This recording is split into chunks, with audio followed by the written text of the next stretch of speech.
Hey guys, welcome back to my channel. Today we have finally reached the season finale of WandaVision. Before we go any further, don't forget to like, subscribe, and hit that notification bell so you're notified for when I release new videos. So today for you guys, I have 16 Easter eggs for episode 9 of WandaVision. So let's get right to it. Easter egg number 1.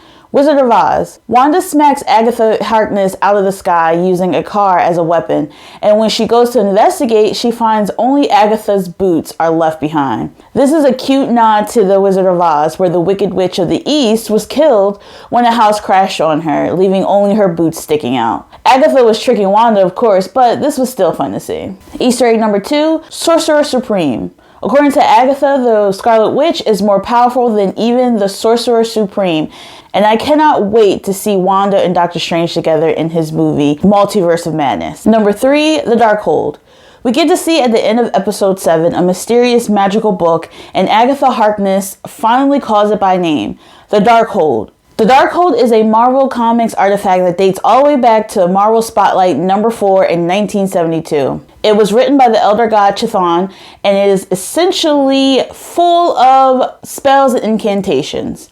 Apparently, it contains an entire chapter of the Scarlet Witch, which is probably why Agatha knew about her. Easter egg number 4, R.I.P. Pietro. So it turns out Evan Peters isn't playing Quicksilver from the X-Men franchise. He's just another resident of Westview. Monica finds a headshot of him revealing that he's actually an actor by the name of Ralph Boner. I just knew we were going to get some mention of mutants in this, but I was sadly disappointed. Easter egg number 5, Wandas Family. As Wanda begins to bring down the Hex, we see not only Vision disappearing, but their twins Tommy and Billy as well. So we see not only was Vision created, but so were the twins, and they cannot survive without the Hex. Easter egg number 6, Monica Rambeau. So during the last battle, Hayward tries to shoot Wanda and Vision's twins, but Monica jumps in front of them to shield them from the bullets, not knowing that she's going to survive. She turns intangible and to absorb them, and all of her powers are revealed. So no one's going to say anything about Hayward really trying to shoot children. Easter egg number 7, the Ship of Theseus. When Vision and White Vision stop fighting, they have a discussion about the Ship of Theseus, a thought experiment in which you decide whether a ship which has had all of its parts replaced over time is in fact the same ship it originally was. This interaction ends with Vision activating White Vision's latent memories, and from there White Vision says, "I am Vision," and flies away. So we don't know where he went, and I actually felt like the end credit scene would show where White Vision went. In the comics, there is a similar storyline that ended with the two Visions merging when the good Vision's mind was transferred into the evil Vision's body. Easter egg number 8, Wanda's Headpiece. When Agatha tries to convince Wanda to hand over her powers, we see the traditional Scarlet Witch headpiece begin to form itself around Wanda's head. Easter egg number 9, I Dream of Genie. So we know there have been so many sitcom references during this season, and I don't think they stopped when Wanda was brought back to reality. I could be wrong, but right before Wanda uses her magic to vanish, she folds one arm and waves the other in a way that is very similar to Genie's magic move. And this looks like a nod to the 1960s I Dream of Genie sitcom. Easter egg number 10, runes. In the last episode, we saw that Agatha surrounded Wanda in ancient runes, which prevented her from using her magic. Now, Wanda does the same thing, covering the Hex in those same runes, rendering Agatha's powers useless against her. That was a pretty cool and boss move moment. Number 11, the Nosey Neighbor. After defeating Agatha, Wanda punishes her by turning Agatha back into Agnes, the Nosey Neighbor. Honestly, Kathryn Hahn was so great in this role, and she was such a fan favorite. I do see her coming back and becoming that mentor for Wanda like she does in the comics. She even says to Wanda that she can teach her, and Wanda says, "Well, I know where you are." Easter egg number 12, Avengers number 58. In the end, before the Hex is completely removed, Wanda and Vision share a tender moment. During this, he sheds a tear. This is a direct reference to the iconic Avengers number 58 in the issue titled Even Androids Can Cry.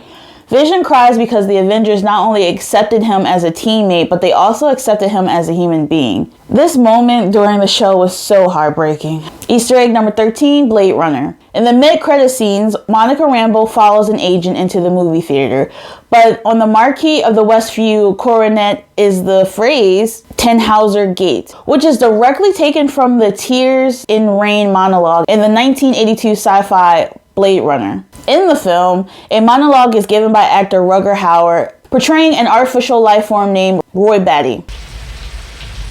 I've seen things you people wouldn't believe.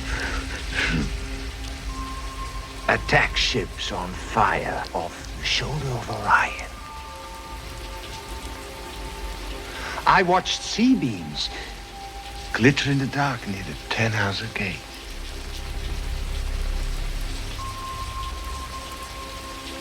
All those moments will be lost in time, like tears in rain. Time to die. The connection between this monologue and Visions is basically that they are both goodbyes from androids, and they're reflecting on their own existence and humanity in the wake of experiencing their own mortality.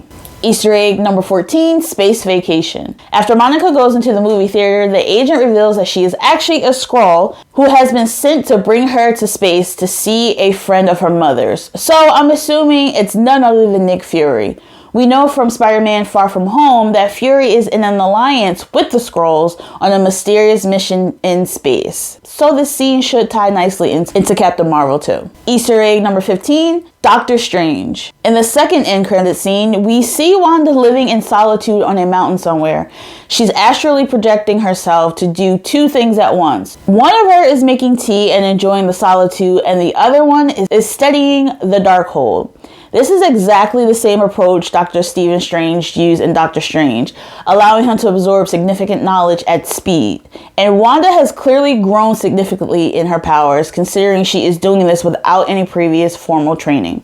And speaking of the Darkhold, Easter egg number 16, the Multiverse. In the comics, the elder god Chthon uses Wanda as a pawn to invade Earth, and every time chaos magic is used, it weakens the fabric of reality. So this could potentially allow Chthon to break through. I think this definitely hints at what Doctor Strange in the Multiverse of Madness will be about. Also, as Wanda is studying, she hears the twins calling her, asking for help. So are these the same boys from her reality, just in another universe, or are these an alternate version of her children? I'm pretty sure we'll find out in the Doctor Strange sequel. So guys, I hope you enjoyed this video. We finally finished WandaVision. Coming out soon, we have Falcon and the Winter Soldier, so I'm looking forward to that. I had 3 moments that I loved. The first is when Monica Rambeau goes through the hex and she comes out on the other side in her superhero landing, and we know that she for sure has her powers. The next is, it was Agatha all along. It was a great theme song, and I love that moment. And then the last one